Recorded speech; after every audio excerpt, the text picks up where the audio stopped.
Amusement Park Portal. Thank you for tuning in. In this video, we're going to look at the future of the Peanuts characters and Looney Tunes at the Six Flags parks. Now, it's been a little over a year now since the parks merged, that is Six Flags and Cedar Fair, and we knew with that merger we were going to see some changes. Now, before the merger, and currently, Cedar Fair owned the rights to the Peanuts characters. And of course, Six Flags owns the rights to the Looney Tunes. And not just the Looney Tunes, but also DC as well, which includes Batman, Superman, etc. It is definitely not cheap to acquire an IP to use at your parks. So it's no surprise that the chain is looking to cut one of those IPs. And the big question has been, which one? Well, I think we finally may have an answer to that. And the winner of this contest looks to be the Looney Tunes. That's right, folks. Looks like we're going to see Bugs, Daffy, the Coyote, Sylvester, Tweety, Roadrunner, and more making their way to the Six Flags parks and the Legacy Cedar Fair parks real soon. Now, assuming they don't renew the Peanuts IP after it expires on December 31st of this year, you can expect all signs of Peanuts to be removed from the park, including gift shops, merchandising, advertising, and the rides. And it looks like this process has already begun, as several Legacy Cedar Fair parks have already begun to discount their current Peanuts merchandise stock. So if you're a Peanuts fan, now's your chance to stock up on some Peanuts swag while they still have it in the gift shops, and they're going to be offering it at deep discount prices. Now, the one thing that might cost them a little bit to switch over are the theming for the rides. Yes, that's right, there are a lot of kiddie rides scattered throughout Legacy Cedar Fair parks that would have to be rethemed. However, that would be much less inexpensive than to have to purchase the IP for the Peanuts. Now, this is just hearsay, but what I'm hearing is the Peanuts license costs over $4 million back when they signed it. Now, they do have the option for an extension. However, back when they did sign the original contract, well, they were doing a lot better than they are currently. So that $4 million, well, it's probably more than that in today's numbers, could be put against that large bill that they have coming due next year in the form of that $1 billion bond. And that's where it lays. As that bond coming due soon, they're going to have to count every penny that they got. That's why you're seeing all kinds of cutbacks currently in the Cedar Fair and Six Flags parks. So I highly doubt that they're willing to spend over $4 million or more, or a lot more, who knows, to obtain the IP for Peanuts any longer when they already have the rights to, well, Looney Tunes, DC, and that also includes Scooby-Doo as well. So I know a lot of you, like Paramount Park people, would love to see Scooby make his way back into the park. So from a business standpoint, it makes perfect sense to do this.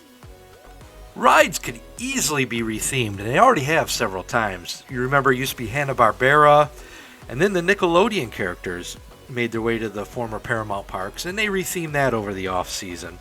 So some simple things like new signage, some different paint color schemes, and maybe some new fiberglass characters on some of the kids' rides would be sufficient. And retheming the areas themselves isn't a big deal either. For example, the current Camp Snoopy areas in the parks could be rethemed to Bugs Bunny National Parks, like they have at some of the Six Flags properties currently. This isn't the first time that either park chain has done retheming of an entire area. Planet Snoopy, for example, used to be Hanna-Barbera Land. And let's not forget the Berenstain Bears at several Cedar Fair properties. We also had Snoopy back in the day, Thomas the Train Engine, and let's not forget the Wiggles. Now, the next question some people may be asking is, what's the relevance of both of these IPs? Do kids even recognize these characters today? And one of the answers to that question lies in media. Now, unfortunately, Peanuts that used to be on the holiday specials every year can now only be seen on Apple TV, and you had to purchase that app in order to watch them. However, the Looney Tunes have come out with several movies lately, including, let's not forget about the Space Jam movies. And then there's a Roadrunner and Coyote movie coming out, I believe this fall, if I'm not mistaken. So I believe Looney Tunes actually has a slight edge over Peanuts as far as this goes. Now, I'm not going to lie, I appreciate the Peanuts and I enjoy them, but when you put the Peanuts into a theme park, it's just not very exciting. There are much more opportunities with the Looney Tunes characters to theme an attraction to than there are the Peanuts. And honestly, for most kids out there, it's not going to make that big of a difference whether it's Snoopy or Looney Tunes. But on the corporate level, it just makes a world of sense to do this, as they already own the IP for Looney Tunes, DC, Scooby-Doo, and even the Flintstones, opposed to spending millions and millions of dollars on the Snoopy IP. Now, one small negative aspect about having an IP at a theme park is in the merchandising. Now, a portion of that merchandising has to go, well, back to the IP. They charge a certain percentage. I want to say it was like 20% last I heard on DC and maybe even the Looney Tunes. I'm not sure, but so you got to keep that in mind, that a portion of that does have to go to the IP. And one of the requirements of keeping an IP is you have to keep it relevant, meaning every year or so you have to theme a new attraction or an existing attraction, as you've seen at Six Flags, to that IP. So you constantly got to keep revolving that IP. You can't just keep it and keep everything stagnant. That's why you'll see certain rides at the Legacy Six Flags parks just randomly change a name into a superhero or Looney Tune character after it's been named something else forever, is because they're required to.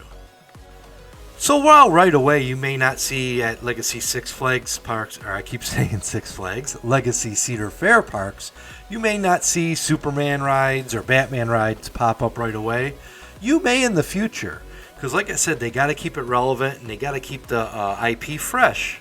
That's part of the licensing agreement with the IP. Now personally, I prefer the Looney Tunes and DC characters over Peanuts. That's my personal opinion, like I mentioned earlier, for theme parks. There's so many more opportunities, as you can see with the DC theming. I mean, you got the Batman, Superman, all the superheroes, and like we went over, the merchandising as well.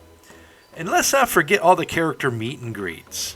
I mean, sure, you have the Peanuts, but there's only, maybe 5 Peanuts characters? But when you combine the DC and Looney Tunes characters, you're well over 20 different characters.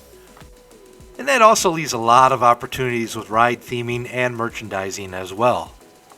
And one thing I forgot to mention regarding merchandising is I hope that they come out with more ride-specific merchandise for the coasters and major attractions. Yeah, you got Wonder Woman the Ride or Batman the Ride, but good luck finding a Batman the Ride or Wonder Woman the Ride t-shirt. You can just typically find the generic Wonder Woman or Batman logo shirts or merchandise, but I'd like to see more ride-specific merchandise find its way into the gift shops. So let me know in the comments down below what your opinion is on this. Would you like them to keep the Peanuts? Or are you happy with Looney Tunes, DC, Flintstones, Scooby-Doo, and more making their way into the Legacy Cedar Fair parks? I want to know what you think. And like I said, personally, I think it's a great idea. I like it. Not only is it going to save them money, but it's going to keep IPs in the park as well. So that's it for this video. Please, once again, don't forget to hit that like and subscribe button down there at the bottom. It really does help us out, and we appreciate it. And we'll see you all out on the midways real soon.